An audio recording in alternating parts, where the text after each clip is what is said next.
인간 사회는 공정해야 하지만 누구에게는 기회가 항상 열려있는 반면 누구에게는 작은 기회조차 쉽게 주어지지 않는다. 끊임없는 경쟁 시대가 방향을 잘못 잡아 공정 경쟁이 아닌 약육 강식이 되어버린 불량사회. 강자들이 약자들의 기회를 가로채는 불공정이 당연시 되어버렸다.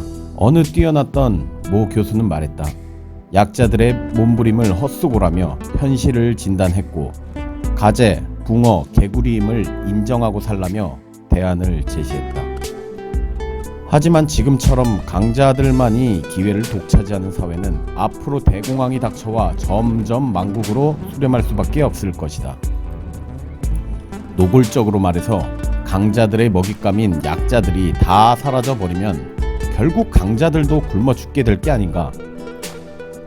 따라서 약자들에게 기회를 계속 공급해 주는 것이 이 사회 문제를 해결할 유일한 솔루션인 것이다.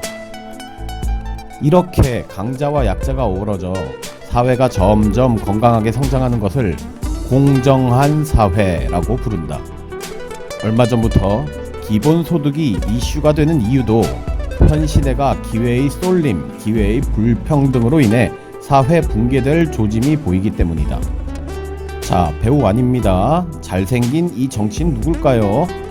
이에 한 정치인은 무려 30년 전부터 불공정이 생기는 원인을 정확히 진단했고 기본소득의 완성형인 국민배당금이라는 완벽한 해결법을 제시했는데 그 사람은 바로 국가혁명당 허경영 총재이다. 국민배당금을 시행해야만 기회가 없어 삶을 포기하는 사람들을 살릴 수 있고 나아가 건강한 공정사회를 만들 수 있다고 설명한다. 그게 바로 그가 내세우는 중산주의인 것이다. 이를 처음 듣는 사람들은 말한다. 기본소득? 배당금? 그런 거 주면 좋지. 그런데 나라에서 그런 거 줄 돈이 있나? 그의 허경영은 답한다. 나라 돈? 배당금 주고도 남아서 돈다고. 국가에 도둑놈이 많아서 부족한 거라고. 그가 10수년간 매 주말마다 쉬지 않고 강연을 통해 국가의 도둑놈들이 어떻게 돈을 훔쳐가는지, 국민 배당금 재원 마련은 어떻게 가능한지 설명해주고 있지만 강연을 보지도 듣지도 않고 개소리하지 말라며 비웃고 있다. 허경영에 대한 잘못된 선입견 탓에 그의 천재적인 정책을 깊게 눈여겨볼 생각조차 안 하는 것이다. 박정희 대통령의 보좌관으로 활동하여 새마을운동을 만들고 국가를 부흥시킨 사람. 삼성 이병철 회장의 양아들로 있을 때 반도체 산업을 권하여 오늘날 삼성이 세계 반도체 시장을 주도케 한 사람. 심지어 월남전 참전 용사. 젊은 시절 18년간 무려 15,000명의 불우이웃을 도와 한국의 페스탈로치라고 소개된 사람.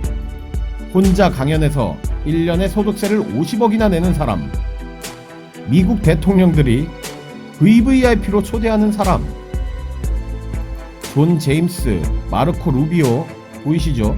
미국 의원들이 식사 및 회의에 초대하는 사람.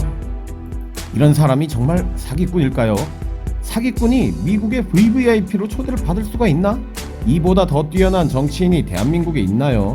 대한민국 경제를 일으킨 허경영 말을 안 들으면 답이 있을까? 허경영이 총선 때 코로나 대비로 양적 완화해서 국민들 1억씩 줘야 한다고, 안 그러면 답이 없다고 할 때 비웃더니 지금 경제난으로 가게 다 닫고 집 팔고 대출 받고 난리가 났지 않은가? 허경영이 오래전부터 부부들 애 낳을 때마다 3천만씩 줘야 한다고 할 때 비웃더니 지금 출산율 세계 최저로 경제위기 상황이다.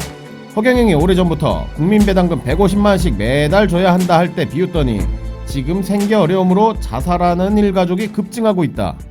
허경영 외 그 어떤 정치인도 이런 미래를 정확히 내다보지 못했으며 따라서 대비하지도 못한 것이 빼박 현실인 것이다.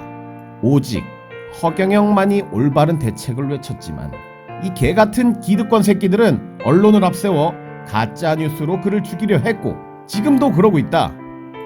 국민들은 이제부터라도 정신을 바짝 차려야 한다.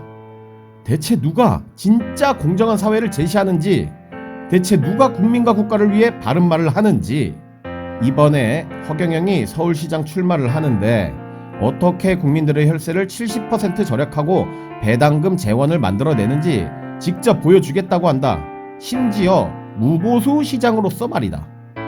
이번에도 국민들이 제대로 판단하지 않으면 나라 망하는 걸 직접 보게 되는 게 그리 오래 걸리지 않을 것이다. 최근 고작 몇 년 사이 어설픈 정치인들로 인해 나라 꼴이 어떻게 되어가고 있는지 똑똑히 보고 있다면 말이다.